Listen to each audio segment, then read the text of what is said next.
Ada saat-saat dalam hidup ketika segala sesuatu tampak berjalan di luar kendali. Kita berusaha terlihat kuat, tersenyum di tengah rasa hancur, menjalani hari demi hari seolah semua baik-baik saja. Padahal dalam diam, batin kita bergolak hebat. Menariknya, manusia modern justru semakin ahli menyembunyikan kegelisahan dibanding menyelesaikannya. Bukan karena tak ingin jujur, tapi karena tekanan sosial diam-diam mengajarkan bahwa ketenangan adalah penampilan, bukan keadaan batin. Maka kita belajar bertahan, tapi lupa untuk benar-benar tenang. Padahal, seperti yang diyakini Marcus Aurelius, ketenangan sejati bukanlah soal menghilangkan emosi, melainkan soal memahami, menerima, dan memilih respons dengan sadar. Dalam dunia yang penuh gangguan, kemampuan untuk tetap jernih dan tidak terombang-ambing oleh hal yang di luar kendali kita adalah kekuatan sejati. Video ini tidak menawarkan pelarian, tapi perspektif yang membumi, tentang bagaimana stoikisme memberi kita cara untuk menghadapi hidup, bukan menghindarinya, bukan dengan menyangkal luka, tapi dengan mengerti bahwa kita punya kuasa untuk menata batin sendiri. Kita akan membahas 10 pelajaran yang relevan, reflektif, dan realistis. Bukan teori kosong, tapi prinsip yang bisa kamu terapkan di tengah kesibukan, tekanan, dan hubungan yang kadang membuat lelah. Setiap poin dirancang bukan untuk membuatmu jadi seseorang yang tidak merasakan, tapi justru lebih sadar, lebih jujur, dan lebih tangguh dari dalam. Pastikan kamu menonton sampai akhir agar tidak kehilangan makna penting dari pembahasan ini. Dan jangan lupa untuk berlangganan agar kita bisa terus berbagi perspektif yang menginspirasi satu sama lain. Mari kita mulai. Poin 1. Terimalah apa yang dapat Anda kendalikan. Kadang hidup seperti medan perang yang tak kau pilih, tapi tetap harus kau jalani. Ada hari di mana semuanya berjalan sesuai rencana, langkahmu mantap, keputusanmu yakin, hasilnya pun mendekati harapan. Tapi ada juga hari yang bahkan sebelum dimulai, sudah terasa seperti kekalahan yang dipaksakan. Di titik ini, kita sering bertanya, kenapa semua terasa di luar kendali? Namun, mari kita renungkan sebentar. Benarkah semuanya benar-benar tak terkendali? Atau hanya karena kita menggenggam terlalu banyak hal yang seharusnya kita lepaskan? Di tengah gemuruh dunia yang bergerak terlalu cepat, banyak dari kita hidup dalam kelelahan mental yang samar, bukan karena pekerjaan, tapi karena terus-menerus mencoba mengatur hal-hal yang berada di luar kuasa. Kita ingin orang lain berubah. Kita ingin masa depan pasti. Kita ingin semuanya sesuai kehendak. Tapi realita tak pernah tunduk pada keinginan pribadi. Marcus Aurelius menuliskan dalam catatan pribadinya, "You have power over your mind, not outside events. Realize this, and you will find strength." Sederhana, tapi seperti membentur tembok keinginan kita sendiri. Mengapa begitu sulit menerima bahwa ada hal-hal yang memang tidak untuk dikendalikan?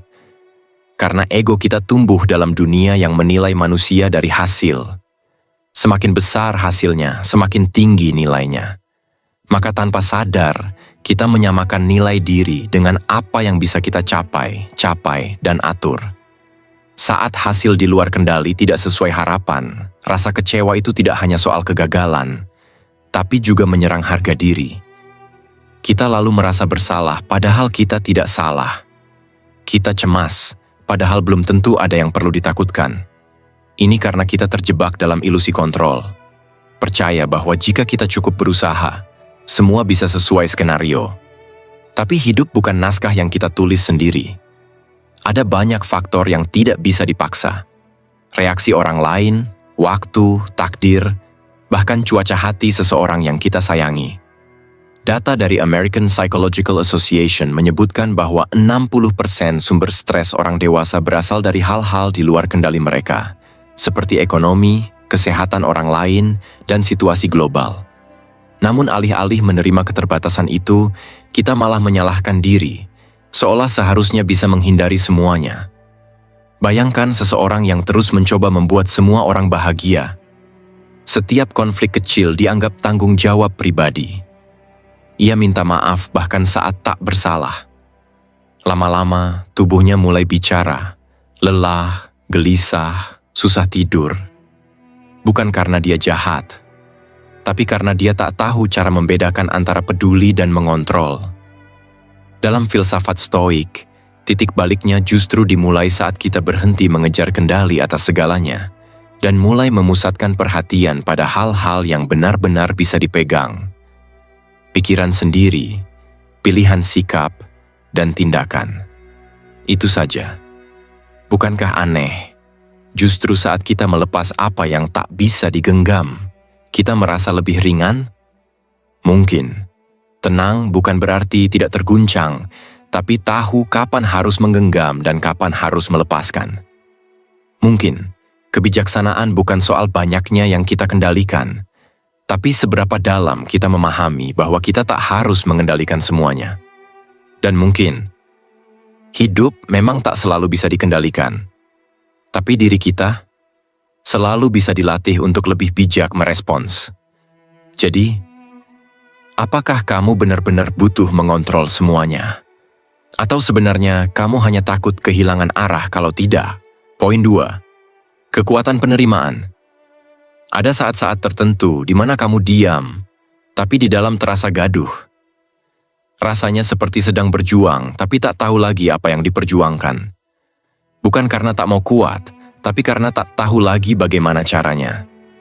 Dan anehnya, meskipun semua di sekitar mendorong untuk tetap melawan, justru ada bagian dalam dirimu yang pelan-pelan ingin berhenti. Bukan menyerah, tapi ingin berdamai. Di titik ini, muncul satu pertanyaan. Apa jadinya kalau justru kekuatan sejati bukan tentang terus menggertak keadaan, tapi menerima bahwa memang ada hal-hal yang tak bisa dimenangkan dengan perlawanan? Penerimaan sering dianggap lemah. Tapi bukankah menyangkal luka, memaksa untuk kuat, justru membuat batin semakin remuk perlahan? Dalam budaya yang terus mendorong untuk bertahan, banyak dari kita belajar untuk menyembunyikan rasa sakit di balik senyum sopan, atau menyelipkan kecewa di balik kalimat "aku baik-baik saja". Tapi mari kita tarik napas dalam dan jujur sejenak. Apa gunanya terus melawan realitas yang jelas-jelas tidak mau tunduk? Marcus Aurelius menyebut bahwa kebijaksanaan dimulai saat kita berhenti bereaksi pada dunia dan mulai menata batin untuk bisa merespons dengan jernih. Penerimaan bukanlah pasif, tapi menyadari bahwa perlawanan yang tidak perlu hanya membuang energi. Itu bukan tentang diam saja, itu tentang tenang, tapi tetap sadar. Dalam psikologi modern, penerimaan diakui sebagai inti dari terapi ACT dan teknik CBT. Studi dari Journal of Contextual Behavioral Science menunjukkan bahwa individu yang mempraktikkan penerimaan terhadap kondisi sulit memiliki tingkat kecemasan dan stres yang lebih rendah, serta pemulihan mental yang lebih cepat. Namun, kita semua tahu, menerima tidak semudah kata-kata motivasi. Ada memori yang menolak, harga diri yang merasa dihina, dan harapan yang masih bergelayut, berharap ada keajaiban terakhir. Kadang kamu tahu harus melepaskan, tapi tubuhmu masih menggenggam. Itu wajar. Proses ini bukan soal langsung sembuh, tapi perlahan jujur terhadap apa yang benar-benar sedang dirasakan. Menerima berarti menurunkan ekspektasi yang tak masuk akal, bukan terhadap hasil, tapi terhadap diri sendiri. Bahwa tidak apa-apa untuk merasa sedih, tidak perlu selalu kuat, tidak harus selalu tahu arah. Karena menerima itu bukan berarti membiarkan semuanya terjadi tanpa kendali, tapi memilih dengan sadar untuk tidak lagi melawan arus yang tidak bisa kita ubah. Ada seseorang yang pernah kehilangan pekerjaan secara tiba-tiba. Awalnya ia marah, merasa dihukum. Tapi setelah melewati fase penyangkalan, ia pelan-pelan mulai mengakui, mungkin ini bukan akhir, tapi peralihan.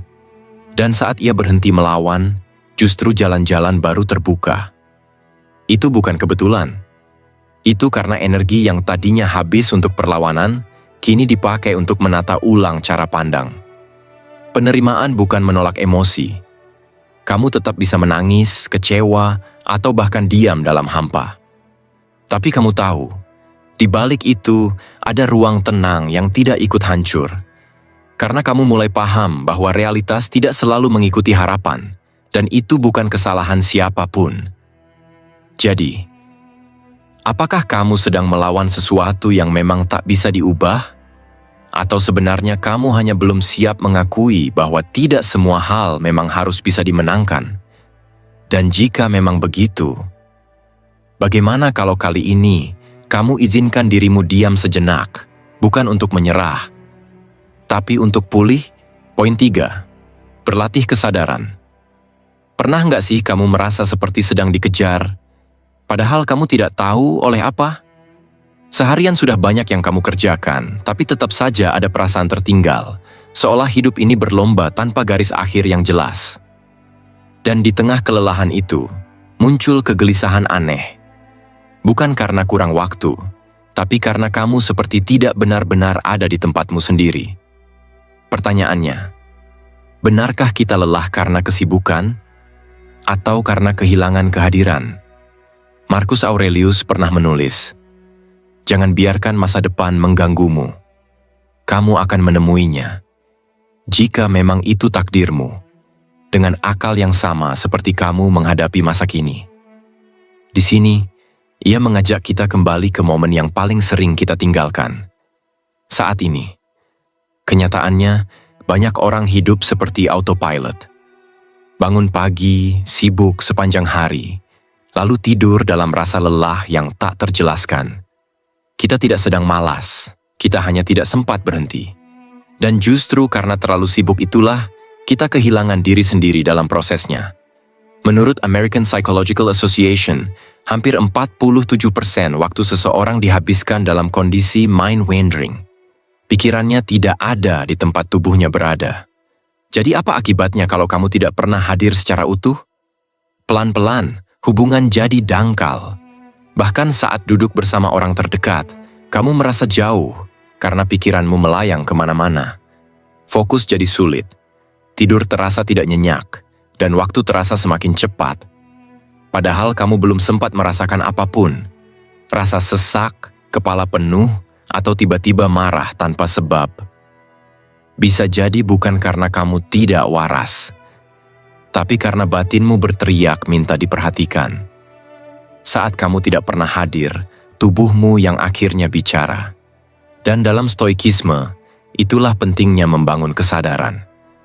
Bukan untuk menjadi sempurna, tapi supaya kamu bisa melihat jelas pikiranmu, perasaanmu, dan kenyataanmu, tanpa perlu melarikan diri.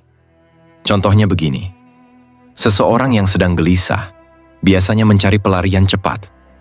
Scroll media sosial, binge watching, atau tenggelam dalam pekerjaan. Tapi semakin dikejar, rasa gelisah itu justru makin besar. Karena akar masalahnya bukan pada apa yang dikerjakan, tapi pada bagaimana kehadirannya saat menjalaninya. Mindfulness atau kesadaran hadir, menurut riset dari Harvard Gazette, terbukti berpengaruh besar pada tingkat kebahagiaan seseorang. Mereka yang hadir penuh pada aktivitasnya, sekecil apapun, cenderung lebih tenang, lebih sadar dalam memilih respon, dan lebih jarang merasa hampa secara emosional. Sayangnya, banyak orang mengira kesadaran itu hanya milik para spiritualis. Padahal, hadir sepenuhnya saat menyeduh teh, mendengarkan pasangan bicara tanpa terdistraksi notifikasi, atau bahkan merasakan napas di sela-sela hari. Itu pun sudah latihan kesadaran. Dan mungkin disitulah letak kebebasan yang sejati. Bukan dari meninggalkan dunia, tapi dari tidak lagi diperbudak oleh pikirannya sendiri.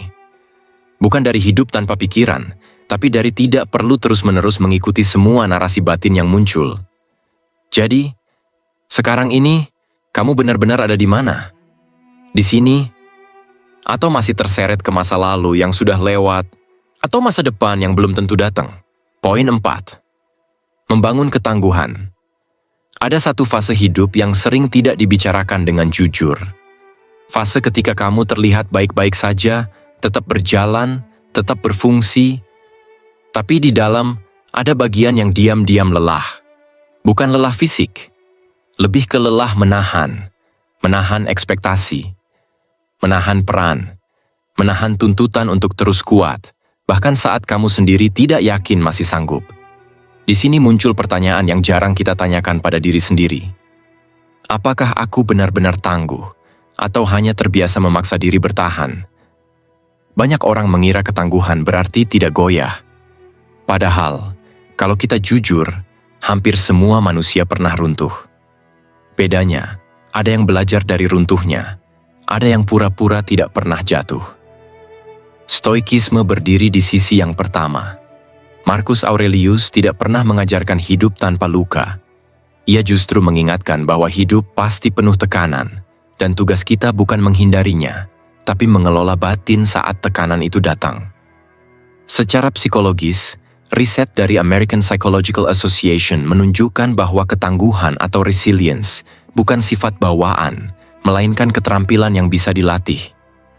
Orang yang paling tahan banting bukan mereka yang tidak pernah sedih, tapi mereka yang mampu memproses emosi tanpa kehilangan arah. Ini penting, karena menekan emosi justru meningkatkan risiko stres kronis, burnout, bahkan gangguan psikosomatis. Biasanya saat seseorang memilih menanggung semuanya sendiri, ada keyakinan diam-diam yang bekerja. Mungkin takut merepotkan orang lain, mungkin takut terlihat lemah, atau mungkin sudah terlalu sering dikecewakan saat mencoba terbuka. Akhirnya, topeng aku kuat dipakai terlalu lama, dan tubuh mulai membayar harganya. Dada terasa sempit, napas pendek, tidur tidak benar-benar pulih. Stoik tidak menyebut ini sebagai kelemahan. Mereka menyebutnya salah arah. Epictetus menegaskan bahwa yang perlu dilatih bukan otot penyangga rasa sakit, tapi kejernihan menilai apa yang sedang terjadi. Ketangguhan bukan tentang memikul semuanya sendirian, tapi tentang tahu bagian mana yang memang harus kamu tanggung dan mana yang perlu dilepas. Ada orang yang pernah gagal sekali, lalu sejak itu percaya bahwa rapuh adalah aib. Padahal yang terjadi hanyalah ingatan lama yang berubah jadi aturan hidup. Stoikisme mengajak kita melihat ingatan seperti itu apa adanya. Pengalaman, bukan vonis permanen. Kamu boleh terluka, tapi tidak harus hidup seolah luka itu adalah identitasmu. Di sisi lain, perlu jujur juga. Ketangguhan bukan alasan untuk berhenti berusaha. Menerima kenyataan bukan berarti pasif. Justru dengan batin yang stabil, tindakan jadi lebih jernih. Kamu melangkah bukan karena panik, tapi karena sadar. Bukan untuk membuktikan diri, tapi untuk merawat diri. Contohnya sederhana, seseorang yang kehilangan arah karier, jika ia memaksa diri harus kuat, ia mungkin terus berjalan tanpa refleksi, makin jauh dari dirinya sendiri. Tapi jika ia berhenti sejenak, mengakui kecewa, lalu bertanya dengan jujur apa yang masih bisa ia kendalikan, di sanalah ketangguhan mulai tumbuh. Pelan, tapi nyata. Kalau ketangguhan terus disalahartikan sebagai kebal emosi, yang terjadi bukan kekuatan, tapi kehampaan. Relasi jadi kering, ledakan emosi muncul tiba-tiba, dan hidup terasa seperti tugas yang harus diselesaikan, bukan pengalaman yang dijalani. Jadi mungkin pertanyaannya bukan seberapa kuat kamu, tapi seberapa jujur kamu pada batasmu sendiri. Karena ketangguhan sejati tidak membuatmu keras, ia membuatmu lentur. Mampu goyah tanpa hancur. Mampu jatuh tanpa kehilangan arah. Dan kalau hari ini kamu merasa lelah, mungkin itu bukan tanda kegagalan. Mungkin itu sinyal bahwa ketangguhanmu sedang bertumbuh ke bentuk yang lebih dewasa. Poin 5. Pilih tanggapan Anda. Pernah nggak sih? Kamu merasa menyesal, bukan karena apa yang orang lain katakan atau lakukan, tapi karena cara kamu menanggapi mereka. Kamu tahu itu bukan versi terbaik dari dirimu, tapi saat itu rasanya seperti tak ada pilihan lain. Seketika emosimu menyala, lidah lebih cepat dari nalar, dan begitu semua berlalu, kamu hanya bisa duduk diam. Sambil mengulang-ulang dalam hati, harusnya aku bisa lebih tenang. Sebenarnya, bisa. Tapi kenapa sering terasa tidak mungkin? Dalam tubuh kita, ada sistem cepat yang didesain untuk menyelamatkan. Bukan menyadarkan, ketika merasa diserang atau tidak dihargai, amigdala langsung mengambil alih. Otak bagian ini menyuruh tubuh siaga, dan kalau tidak hati-hati, tanggapan kita jadi otomatis. Melawan, menarik diri, atau membeku. Ini bukan kelemahan. Ini adalah bagian dari sistem bertahan yang diwarisi sejak manusia purba. Masalahnya, dunia hari ini jarang butuh reaksi secepat itu. Marcus Aurelius mengingatkan bahwa peristiwa eksternal tidak bisa melukai kita, kecuali kita yang mengizinkannya. Artinya, bukan kejadian yang harus kita lawan, tapi bagaimana kita menanggapi kejadian itu. Dan ruang kecil antara perasaan yang muncul dan tindakan yang kita ambil, disitulah letak kekuatan kita. Tapi mari jujur, kadang kita justru takut terlihat lemah kalau tidak bereaksi cepat. Ada budaya yang menilai diam sebagai kalah, menahan diri sebagai kelemahan, dan berpikir panjang sebagai tanda ketidakmampuan. Padahal, justru di sanalah kualitas seseorang terlihat. Bukan dari seberapa keras ia membalas, tapi dari seberapa tenang ia memilih. Contohnya gini, ada seseorang yang dikritik keras di depan umum. Nada suara lawannya meninggi, wajahnya memerah. Semua menunggu respons, tapi orang ini diam, menghela napas, lalu menjawab dengan tenang. Bukan karena tidak marah, tapi karena ia tahu ledakan sesaat tidak akan memperbaiki keadaan. Orang-orang mungkin tidak langsung mengerti, tapi saat percakapan selesai, yang diingat adalah ketenangannya, bukan reaksi baliknya. Ini bukan perkara membungkam emosi. Justru sebaliknya, ini tentang mengenali emosi sebelum ia meledak dan menyalurkannya lewat pilihan yang tidak merusak. Dalam psikologi modern, ini dikenal sebagai emotional regulation, kemampuan menunda reaksi, menimbang konteks, dan tetap bertindak sesuai nilai diri. Riset menunjukkan, mereka yang mampu melakukan ini cenderung lebih stabil secara emosi, punya relasi lebih sehat, dan mengalami lebih sedikit penyesalan sosial. Tapi mungkin kamu bertanya, kalau aku diam, nanti aku disalahkan? Bisa jadi. Atau bisa jadi, justru itu memberi ruang agar situasi tidak meledak lebih jauh. Memilih untuk tidak langsung membalas bukan berarti setuju. Tapi itu pilihan sadar untuk tidak membiarkan orang lain menentukan kualitas responmu. Jadi, saat emosi datang, kamu memang tidak bisa mengendalikannya sepenuhnya, tapi kamu tetap punya kuasa atas apa yang kamu lakukan setelah itu. Dan dalam dunia yang sering memicu tanpa henti, kemampuan untuk memilih respons adalah bentuk kebebasan batin yang sangat langka. Pertanyaannya sekarang, kamu masih mau menyerahkannya begitu saja? Poin 6. Batasi keinginan yang berlebihan. Ada satu kelelahan yang sulit dijelaskan. Bukan karena hidup terlalu keras, tapi karena keinginan tidak pernah berhenti berbicara. Saat satu hal tercapai, muncul target baru. Saat satu kebutuhan terpenuhi, standar pun naik.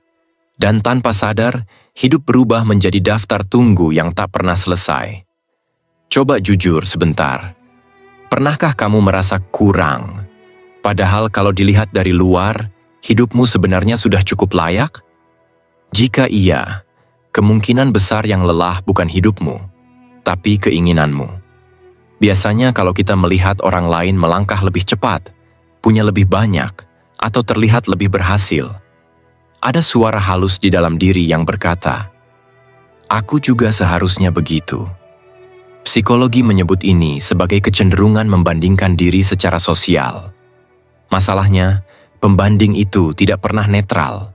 Kita membandingkan bagian terdalam hidup kita dengan potongan terbaik hidup orang lain. Stoikisme melihat pola ini dengan jernih. Marcus Aurelius mengingatkan bahwa penderitaan sering muncul bukan karena kita kekurangan, tapi karena kita menginginkan sesuatu yang berada di luar kendali kita. Keinginan yang tidak dibatasi membuat batin bergantung pada hal eksternal yang selalu berubah. Dan sesuatu yang berubah-ubah tidak pernah bisa menjadi fondasi ketenangan.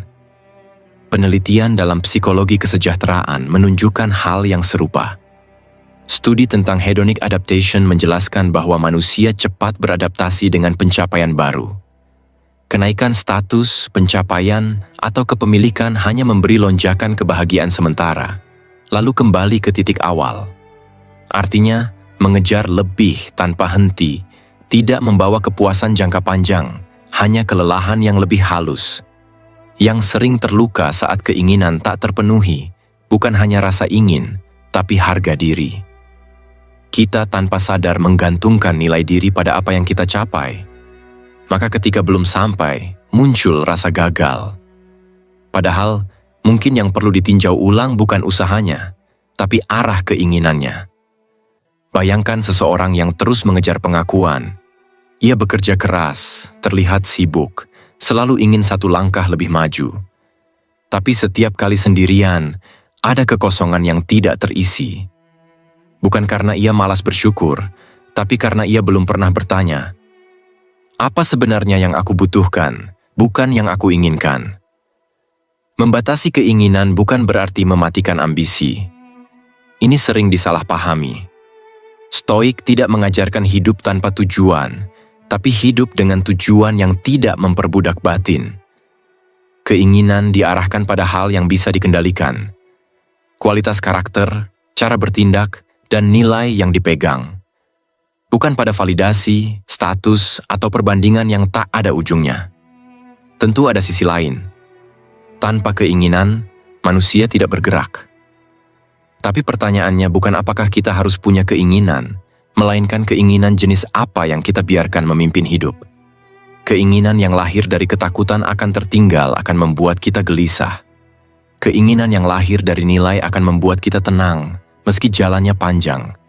Jika keinginan tidak dibatasi, dampaknya pelan tapi pasti. Stres kronis, rasa hampa, bahkan kehilangan arah meski terlihat berhasil. Banyak orang baru menyadari ini saat sudah lelah, tapi tidak tahu apa yang dikejar sejak awal. Mungkin ketenangan bukan datang saat semua keinginan terpenuhi, tapi saat kita berani berkata, cukup pada hal-hal yang sebenarnya tidak kita perlukan. Jadi sekarang, coba tanyakan pada dirimu sendiri. Dari semua yang sedang kamu kejar, mana yang benar-benar memberi makna, dan mana yang hanya menambah kebisingan di dalam kepala. Poin 7. Bersikaplah berbudi luhur. Kadang, kamu ingin membantu seseorang, tapi hatimu ragu. Bukan karena kamu tak peduli, tapi karena kamu pernah melakukannya dan dibalas dingin. Atau lebih buruk, disalahpahami. Di momen itu, kamu mulai bertanya, apakah masih ada tempat untuk kebaikan yang tulus di dunia yang keras ini? Pertanyaan itu tidak naif.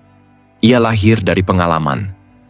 Karena kenyataannya, semakin sering kita menghadapi sinisme, semakin kita belajar membungkus niat baik dengan jarak. Takut dimanfaatkan, takut terlihat lemah, takut kebaikan justru jadi bumerang. Tapi mari kita tarik pelan-pelan pandangannya. Apakah benar berbudi luhur adalah kelemahan? Atau justru, kekuatan yang paling sulit dipertahankan di tengah dunia yang serba transaksional? Dalam Stoikisme, terutama ajaran Marcus Aurelius, kebajikan bukan soal pencitraan atau kehormatan sosial. Ia adalah tugas batin. Melakukan kebaikan. Bahkan ketika tidak ada yang melihat, tidak ada yang membalas, dan mungkin tak ada yang menghargai, adalah bentuk kekuatan yang paling sunyi. Jangan pernah lelah berbuat baik, tulis Marcus. Karena tugas kita bukan mengatur respons orang lain, tapi memastikan sikap kita tetap selaras dengan nilai yang kita hormati. Psikologi sosial modern pun mengakui ini. Studi dari University of California menunjukkan bahwa tindakan kebaikan meningkatkan produksi oksitosin, hormon yang menguatkan ikatan sosial dan rasa damai. Tapi, otak juga sensitif terhadap penolakan. Ketika kebaikan tak dihargai atau bahkan dibalas negatif, otak mengartikan itu sebagai ancaman sosial. Disinilah muncul rasa perih itu. Hangat karena berniat baik, tapi pedih karena tidak diterima sebagaimana mestinya. Mungkin kamu pernah merasa seperti itu. Sudah berusaha sabar, menghargai, bahkan memaafkan, tapi tetap saja disalahpahami. Rasanya seperti, buat apa sih semua ini? Itu wajar. Tapi kalau kita membiarkan pengalaman pahit mencuri nilai luhur dari dalam diri, lalu apa yang tersisa? Hanya reaksi, bukan pilihan. Stoik mengajarkan bahwa integritas sejati justru diuji ketika tidak ada penghargaan. Kebaikan bukan investasi yang menuntut imbal balik, tapi sikap hidup yang bersumber dari siapa kamu memilih untuk menjadi. Dan kadang, orang lain tidak perlu setuju. Bukan berarti kita harus buta dan membiarkan diri dimanfaatkan. Justru dengan tetap rasional, kita bisa memilih bentuk kebaikan yang tidak merusak batas diri. Menolong bukan berarti menghapus batas. Berempati bukan berarti harus mengorbankan kewarasan. Bayangkan jika lebih banyak orang tetap memilih bersikap baik. Bukan karena dunia memudahkan, tapi karena mereka sadar dunia terlalu keras untuk dijalani tanpa nilai. Maka hubungan jadi lebih jujur. Kepercayaan bisa tumbuh. Kita tidak hidup di balik topeng reaksi, tapi hadir dalam kedewasaan yang utuh. Dan kalau kamu pernah merasa kebaikanmu sia-sia, ingat ini. Yang kamu lakukan mungkin tak mengubah dunia langsung, tapi itu menjaga batinmu tetap hidup. Jadi sekarang, kalau kamu punya kesempatan untuk bersikap baik hari ini, apa kamu mau menunda lagi? Hanya karena takut dianggap lemah. Poin 8. Memahami sifat sementara kehidupan. Ada satu momen yang kadang datang tanpa aba-aba. Saat kamu sedang duduk sendiri, lalu tiba-tiba muncul kesadaran halus tapi tajam. Semua yang kamu cintai, semua yang kamu perjuangkan, semua yang sekarang terasa nyata, suatu hari akan berubah. Entah pelan atau tiba-tiba, tapi pasti akan berlalu. Dan pertanyaannya bukan lagi mengapa, tapi sudah siapkah aku? Bukan hal yang mudah memang, sebab selama ini kita tumbuh dengan keyakinan diam-diam bahwa segala yang stabil akan bertahan. Bahwa kebahagiaan yang kita genggam hari ini, hubungan yang terasa aman, bahkan kesehatan yang kita anggap remeh, akan tetap ada besok. Itu bukan kesombongan, tapi mekanisme alamiah untuk meredam kecemasan. Kita butuh rasa aman, dan kestabilan adalah bentuk paling konkret dari rasa aman itu. Tapi apa jadinya kalau justru di balik itu semua, ada rasa takut untuk benar-benar mengakui kenyataan, bahwa hidup tidak menjanjikan permanensi? Marcus Aurelius menulis bahwa semua hal mengalir, dan tak ada satu pun yang tetap. Sebuah pengingat yang terasa sederhana, namun baru benar-benar terasa ketika hidup mulai menghapus sesuatu yang pernah kita anggap akan selalu ada. Psikologi menyebut ini sebagai existential shock. Momen ketika otak menyadari bahwa waktu tidak bisa diulang, dan semua yang tak dijaga bisa hilang. Tidak heran banyak orang menghindari pemikiran ini, karena ketika kita mengakui bahwa hidup itu sementara, kita juga dipaksa untuk bertanya, selama ini aku sibuk dengan apa? Apakah yang kuanggap penting benar-benar pantas dikejar? Tapi menariknya, justru di titik inilah peluang untuk hidup lebih utuh bisa muncul. Ketika kita tidak lagi menuntut hidup untuk tetap sama, kita bisa lebih hadir. Ketika kita tahu bahwa orang yang kita sayangi tidak akan selamanya ada, kita akan lebih menghargai kehadiran mereka hari ini. Dan ketika kita menerima bahwa setiap hal punya akhirnya, kita akan lebih bijak dalam memilih mana yang ingin kita pertahankan dan mana yang sebaiknya kita lepaskan. Banyak orang merasa ketakutan saat bicara tentang kefanaan. Tapi apa yang sebenarnya menakutkan? Apakah karena kita takut kehilangan, atau karena kita takut sadar bahwa selama ini kita belum benar-benar hadir? Stoikisme tidak mengajak kita menjadi apatis. Justru sebaliknya, dengan menerima bahwa hidup ini sementara, kita dilatih untuk tidak membuang waktu dalam penyesalan masa lalu atau kecemasan masa depan yang belum tentu datang. Kita belajar mencintai, tapi tidak melekat. Kita belajar berharap, tapi tidak menggenggam terlalu erat. Dan itu bukan sikap pesimis, itu keberanian. Keberanian untuk melihat kenyataan apa adanya, tanpa panik, tanpa lari, tanpa topeng. Mungkin sekarang kamu sedang berada di fase perubahan. Mungkin ada sesuatu yang perlahan hilang dari hidupmu. Seseorang, keadaan, harapan. Rasanya berat. Tapi bisa jadi, justru ini undangan untuk hadir lebih dalam. Untuk menerima bahwa kamu tak bisa menahan aliran waktu, tapi kamu bisa memilih bagaimana menjalaninya. Jadi sebelum semuanya berlalu, apa yang ingin kamu maknai lebih dalam hari ini? Poin 9. Nilai dari rasa syukur. Coba kamu tarik napas pelan-pelan dan perhatikan, apakah kamu benar-benar hadir di tempatmu sekarang? Bukan cuma tubuhmu, tapi hatimu. Apa yang terasa? Kita sering merasa belum cukup, padahal secara nyata, banyak hal dalam hidup ini sudah kita punya.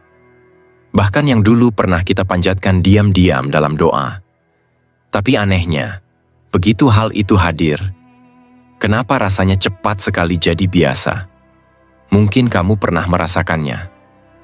Sudah punya pekerjaan yang stabil, tapi tetap merasa kosong. Sudah berada di tengah keluarga yang utuh, tapi pikiran masih saja gelisah. Atau sudah mencapai hal yang kamu kejar selama bertahun-tahun, namun rasa puasnya hanya sebentar, lalu hilang, seperti tak pernah cukup. Itu bukan salahmu, bukan juga tanda bahwa kamu kurang bersyukur. Tapi bisa jadi ada sesuatu yang belum selesai di dalam. Sesuatu yang menumpuk. Karena selama ini kita diajari bahwa syukur harus datang begitu saja, tanpa proses. Padahal, rasa syukur sejati bukan instan. Ia muncul dari pengakuan batin yang jujur, termasuk atas luka yang belum pulih. Kadang, rasa syukur justru muncul dari keheningan. Dari kesadaran yang perlahan membisikkan bahwa hidup ini memang tidak selalu berjalan seperti yang kita harapkan. Tapi ada banyak momen kecil yang layak dihargai, meski tidak sempurna. Dan saat kita mulai melihat itu, satu demi satu, batin jadi lebih tenang. Dalam catatan Marcus Aurelius, ada satu hal menarik. Ia tidak hanya bersyukur atas hal-hal menyenangkan, tapi juga atas orang-orang yang pernah menyakitinya. Karena, menurutnya, dari situlah ia belajar. Tentang batas dirinya, tentang keteguhan, tentang pengampunan. Syukur baginya adalah pengakuan total atas kehidupan, bukan hanya potongan yang indah. Kalau kita perhatikan, di zaman sekarang, syukur sering dipromosikan sebagai sekadar teknik. Seperti harus selalu positif, harus selalu kelihatan bahagia. Tapi nyatanya, banyak dari kita justru makin tertekan, karena merasa gagal bersyukur saat hidup terasa berat. Padahal, syukur yang paling dalam kadang muncul justru saat kita jujur bahwa kita sedang terluka, namun masih bisa melihat cahaya kecil yang tersisa. Coba kamu ingat, kapan terakhir kali kamu merasa benar-benar hangat saat menyadari sesuatu yang sederhana? Seperti sapaan hangat dari orang tua, tawa spontan dari sahabat, atau bahkan aroma kopi pagi yang menemanimu dalam sunyi. Hal-hal kecil itu sering luput. Tapi justru disitulah syukur tumbuh. Bukan dari besar atau kecilnya hal, tapi dari seberapa sadar kita menerimanya. Syukur bukanlah tentang cukup puas, tapi tentang melihat dari tempat yang lebih dalam. Tempat di mana kita tidak lagi mengukur hidup dari pencapaian semata, tapi dari kehadiran. Jadi, kalau hari ini kamu merasa hidupmu biasa-biasa saja, pertanyaannya bukan apa yang kurang, tapi apa yang mungkin selama ini sudah ada, tapi belum benar-benar kamu sadari. Karena bisa jadi, ketenangan yang kamu cari bukan tentang menambah lebih banyak, tapi mulai menyadari apa yang sudah dekat. Poin 10. Belajar dan berkembang. Ada satu hal yang diam-diam kita tahu, tapi sering enggan kita akui. Kita sedang belajar. Mungkin tidak lewat buku, mungkin tidak lewat kelas, tapi setiap kali kita merasa gagal, malu, tersentak, atau salah paham, itu sebenarnya proses belajar yang sedang terjadi. Hanya saja tidak selalu terlihat. Anehnya, banyak dari kita lebih takut terlihat belum tahu, daripada benar-benar mencoba tahu. Apalagi ketika hidup sudah berjalan lama di satu arah, ketika identitas sudah terbentuk dan lingkungan sudah menilai, mengakui bahwa kita sedang belajar terasa seperti membuka kelemahan. Tapi pertanyaannya, Salahkah jika kita belum tahu segalanya? Kalau dipikir-pikir, siapa sih yang benar-benar selesai belajar? Bahkan Marcus Aurelius, seorang kaisar yang bisa saja puas dengan apapun yang sudah dia miliki, tetap menulis catatan pribadi setiap hari. Bukan untuk pamer pengetahuan, tapi justru untuk mengingatkan dirinya sendiri bahwa ia masih manusia, masih bisa keliru, dan masih perlu bertumbuh. Kadang, kita menolak belajar bukan karena kita sombong, tapi karena takut. Takut dianggap gagal. Takut tidak cukup pintar. Takut berubah terlalu jauh dari versi diri yang dulu. Ketakutan-ketakutan itu bisa membungkam keberanian yang seharusnya tumbuh alami dari rasa ingin tahu. Padahal, tidak ada yang seindah rasa ingin tahu yang tulus. Ia membawa kita ke tempat yang belum pernah kita lihat, bahkan di dalam diri sendiri. Mungkin kamu pernah merasakan ini. Ada satu hal yang ingin kamu pelajari, tapi kamu tunda terus. Bukan karena tidak bisa, tapi karena takut terlihat bodoh. Atau karena kamu merasa sudah terlambat. Padahal realitanya, terlambat itu hanya persepsi. Fakta justru menunjukkan mereka yang aktif belajar di usia berapapun memiliki ketahanan mental yang lebih baik dan tingkat stres yang lebih rendah. Kenyataannya, stagnasi justru lebih berbahaya. Saat seseorang berhenti bertanya, berhenti mengeksplorasi, ia mulai hidup dalam pola berulang yang membuat batin kaku. Diri tidak lagi berkembang, hanya sekadar bertahan. Tapi kalau kamu berani melihat ketidaktahuanmu sebagai pintu, bukan jurang, disitulah perubahan dimulai. Bukan untuk menyenangkan orang lain, tapi untuk menghormati proses batinmu sendiri. Untuk memberi ruang bagi versi dirimu yang lebih bijak, yang lahir bukan karena tahu segalanya, tapi karena bersedia mendengar, menerima koreksi, dan mencoba ulang. Kebijaksanaan tidak muncul dari kesempurnaan. Ia lahir dari keberanian mengakui, "Aku belum sampai, tapi aku sedang menuju." Dan ketika kamu benar-benar hidup dengan kesadaran itu, bahwa belajar adalah bentuk cinta terhadap hidupmu sendiri, kamu tak lagi butuh validasi orang lain untuk merasa cukup, karena kamu tahu kamu sedang tumbuh. Dan pertumbuhan sejati selalu tenang, tidak gaduh, tidak butuh tepuk tangan, tapi pasti. Kesimpulan, pernah nggak kamu merasa seperti sedang memerankan sesuatu yang bukan kamu? Kamu tampak tenang di luar, tapi dalam diam, ada gelombang yang tak berhenti di kepala, pikiran yang saling bertabrakan, perasaan yang kamu bungkam supaya tak dianggap lemah. Semua terlihat stabil, tapi hanya di permukaan. Dalam, kamu tahu, ada yang belum selesai. Di titik ini, kita mungkin mulai bertanya, ketenangan itu sebenarnya apa? Apakah cukup hanya terlihat kuat, atau memang ada sesuatu yang harus kita latih dari dalam? Dalam hidup yang serba cepat, banyak yang memilih untuk tampak tenang agar tidak dinilai rapuh. Tapi itu bukan ketenangan, itu perlindungan. Dan perlindungan, kalau terus dijadikan gaya hidup, bisa menjauhkan kita dari diri sendiri. Stoikisme mengajarkan sesuatu yang sederhana, tapi tajam. Ketenangan bukan berarti kamu tidak merasa, tapi kamu tahu kapan harus merespons. Kamu tidak menekan, kamu tidak pura-pura, kamu sadar. Kamu tahu kapan harus diam, kapan harus bicara, dan kapan harus melepaskan. Dan ini bukan hasil satu malam, ini latihan, ini proses. Saat kamu tidak bisa lagi membedakan antara peran sosial dan suara hati, ketenangan bisa berubah jadi beban. Kamu seperti terus menggendong citra yang harus kamu jaga. Terlihat kuat, terlihat bijak, terlihat dewasa. Padahal, ketenangan sejati tidak menuntut penampilan. Ia tumbuh dari pengertian, dari keberanian menghadapi rasa takut, bukan dari menampiknya. Kita tahu, tidak mudah mengakui bahwa kita belum setenang yang kita tampilkan. Apalagi ketika lingkungan menilai cepat. Tapi pertanyaannya, sampai kapan kamu harus terlihat baik-baik saja demi rasa aman semu? Sampai kapan kamu harus mengorbankan koneksi batin yang jujur hanya untuk menjaga narasi bahwa kamu kuat? tenang yang sejati tidak harus selalu diam.